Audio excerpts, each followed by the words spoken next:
Hello guys, நாம் இன்றைக்கி எங்கே போயிட்டு இருக்கோம்னு பார்த்தீங்கன்னாக்கா, நம்ம பச்சூரில் அமைஞ்சிருக்கிற அழகான தங்க மலை மேலே அமைஞ்சிருக்கிற சென்றாய சுவாமி கோயிலுக்கு தான் நாம் இப்போ போயிட்டு இருக்கோம். இந்த மலை மேலே போகிறதுக்கு நீங்கள் படிக்கட்டுக்கு மேலே ஏறி போகிற மாதிரி தான் இருக்கும். நீங்கள் கோவிலுக்கு ஏறி போகிற வழியில் பார்த்தீங்கன்னாக்கா ஒரு குகைக்குள்ளே அனுமன் சிலை இருக்கும். அதுக்கு ஆப்போசிட்டில் பார்த்தீங்கன்னாக்கா சிவன் டெம்பிளும் அமைச்சிருப்பாங்க. அந்த ஆஞ்சநேயர் கோயிலுக்கு எதிர்ப்புறம் பார்த்தீங்கன்னாக்கா ஒரு சிவன் கோவில் அமைஞ்சிருக்கும். சிவன் கோவிலுக்கு பக்கத்தில் ரைட் சைடில் உண்ணாமுலை அம்மனோட சன்னதியும், இடதுபுறமா பார்த்தீங்கன்னாக்கா நடராஜர் சன்னதியும் அமைஞ்சிருக்கும்.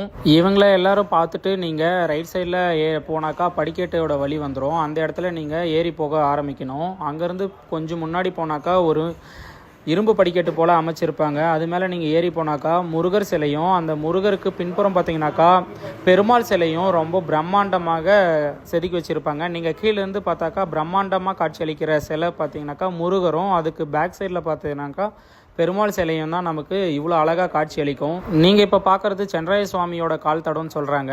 அது முடிஞ்சது நீங்கள் மேலே போனாக்கா கோவிலோட குளம் இருக்கும். குளத்துக்கு ஆப்போசிட்டில் பார்த்தீங்கன்னாக்கா முருகரோட சன்னதி அமைஞ்சிருக்கும். முருகரை வழிபட்டுட்டு நம்ம சென்றாய சுவாமியை நீங்கள் பார்க்கலாம்.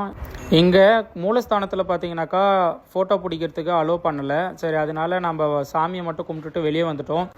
ஒரு அழகான மிகப்பெரிய ஒற்றைக்கல்லால் ஆன தங்கமலைன்னு சொல்லப்படுற மலையை தான் இப்போ நீங்கள் பார்த்துட்டு இருக்கீங்க. இந்த இடம் பார்த்தீங்கன்னாக்கா பார்க்குறதுக்கு ரொம்ப அமைதியாகவும் ரொம்ப அழகாகவும் மன நிம்மதியும் தர மாதிரி தான் இருந்தது. யாரெல்லாம் இந்த கோயிலுக்கு போயிருக்கீங்கன்னு கமெண்ட்டில் சொல்லுங்கள். அதே போல் நம்ம வீடியோ பிடிச்சிருந்துச்சானாக்கா லைக் பண்ணிவிட்டு உங்கள் ஃப்ரெண்ட்ஸ் அண்ட் ஃபேமிலிக்கும் ஷேர் பண்ணிக்கோங்க.